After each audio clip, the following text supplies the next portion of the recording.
Hello, welcome back to my channel. My name is Loazi, and if it's your first time watching this channel, welcome to the community. Please subscribe, like, and share. I never ever remember to tell people to like, subscribe, and share. So we are doing part 2 of our Money Mondays Debt-Free 2022 series. This is something I'm incredibly passionate about. I think there is so much freedom that comes from being debt-free, and I think that it's possible. It just requires a mind shift and a strong, doable action plan.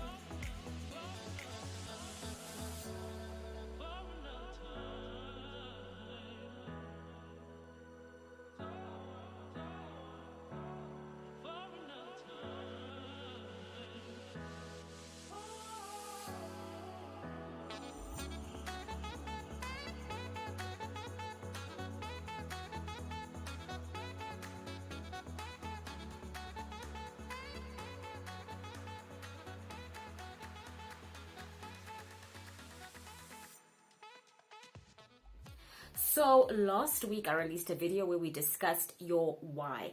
Before we even begin this journey, it's really important that you understand the psychology to money and being in debt. There's a psychology to this whole thing. And so I just wanted to first make a video encouraging people before they start this journey to ask themselves why they want to be debt free. Because in order for you to commit to this journey, which can be a long, arduous, a discipline filled, stringent, rigid journey, you need to keep connecting back to why am I doing this. This week we continue with the conversation of becoming debt free in 2022. So my intention here is to really leave you guys with an actionable plan, right? So a really important part of being debt free is budgeting, right? You got to know what your budget is, and you got to know basically where your money is going, how much money is coming in, how much money is going out, and what are you spending your money on. So under your practical budgeting is you can make use of certain tools that a lot of the banking apps have. I know FNB has it. I know a lot of banking apps have banking tools that allow you to actually, and you can even download tools on the Play Store, Google Play Store, whatever, where you can break down your budget into certain categories. So you can see what are my fixed expenses. So that would be your housing costs, your mortgage, your rent, whatever, your bond, your rent. Water, electricity, things that are kind of like your fixed expenses. Well, water and electricity wouldn't be fixed, but you have your housing costs, and then you have your food budget, and then you have your insurance costs. And so some of these tools really allow you to categorize your expenses, and this is really important because when you categorize your expenses, you can see what is a necessary expense and what is wasteful expenditure, fruitless and wasteful expenditure. And what you want to do in this process is you want to identify your quick wins. What are the quick ways we can start to get control of our finances? And we need to identify the areas of wasteful and fruitless expenditure. And that's what I mean by saying identify your quick wins. What are the quick wins? Okay, number 1, subscriptions that you no longer use. You know what I'm talking about, right? You don't need to have Netflix and Amazon Prime and Showmax and Spotify and Deezer and the Apple, whatever. All these podcasts, all these music subscriptions, all these streaming services are not necessary. Pick one. You don't need DSTV and Netflix and Amazon Prime and Showmax. It's unnecessary. Pick one, okay? And you need to be ruthless. Another quick win would be gym memberships. It's the beginning of the year. It's your New Year's resolution. You want to lose weight, you want to get healthy, and I totally support that. But if you are on a debt-free journey, you can't do gym memberships. I don't care how cheap it is. Forget it. The streets are free. You can walk, you can run. If you live in a complex with a gym, utilize the gym complex. You don't need a Virgin Active membership just because the gym is nice and pretty and they have nice classes. There are online workout systems. You can use YouTube. There's a lot of YouTube fitness people who can take you through homemade workouts. You can work out in your lounge. I don't accept that you need to have a gym membership. The streets are free. Put your sneakers on and go for a run. It's more effective anyways. So we're going to cut gym memberships. That is very much a quick win. You don't need a gym membership fee. Get rid of it. Cut it. This is a big money drainer, and it's a massive money. It was a massive money drainer for me. It's still something that I struggle to contain, and that is eating out.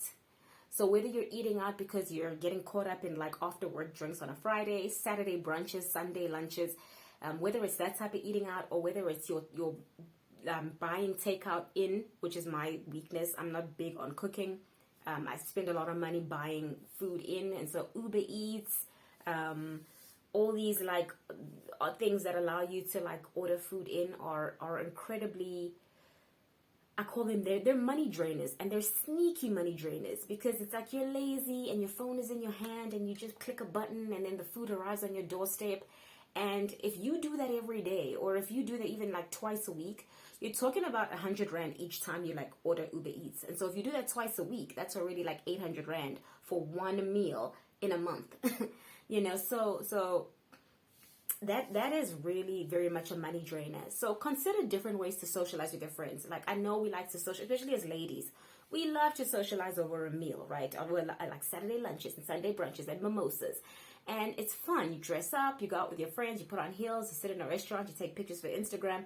But if you're on a debt-free journey, unfortunately, that way of socializing is not your portion. Be brutal with yourself, okay, right? Remember our why. Remember why we're doing this. Be brutal with yourself. It's not your portion. You are not going to be the girlie that goes to Solo and orders a meal up to 600 Rand and takes pictures on Instagram. And no, we are going to socialize differently because we have a different objective. We're trying to get debt free. Okay. Another quick win. Hair, eyelashes, nails, not your portion. If you are on a debt free journey, you are not going to be able to spend money on your nails every month. Think about how much it costs to do your nails. Just to do a simple gelish is like what, 250 Rand at Sorbet. Then you're going to go after 2-3 weeks and get a fill. Well, how much is that? Another 200 and something. So you're spending like 500 on your nails. Your eyelashes, same amount, as well as doing a fill in the second or third week. Your hair, you can't do your hair every month, right? So when I was on my debt-free journey, I just made peace. Luckily, there was 2 years of lockdown, so I didn't have to go anywhere. So not having my nails done wasn't detrimental. But you're going to have to consider that you're going to have to give up the nails and the eyelashes and the hair.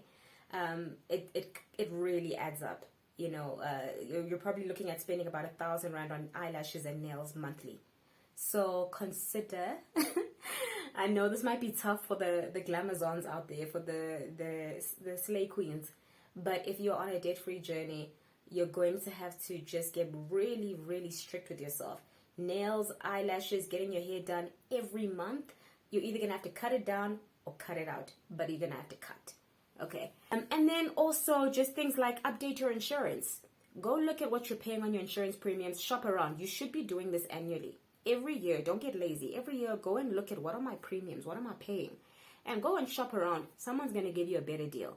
Your car is depreciating every year, and yet insurance premiums go up every year. Someone's going to give you a better deal. So shop around, especially now we're not really driving much these days.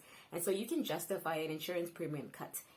If your car stays parked in your complex because you're working from home, right? You shouldn't be paying more in insurance every year on a depreciating car that doesn't move much. So things like that are your quick wins. When I talk about quick wins, those are the quick wins.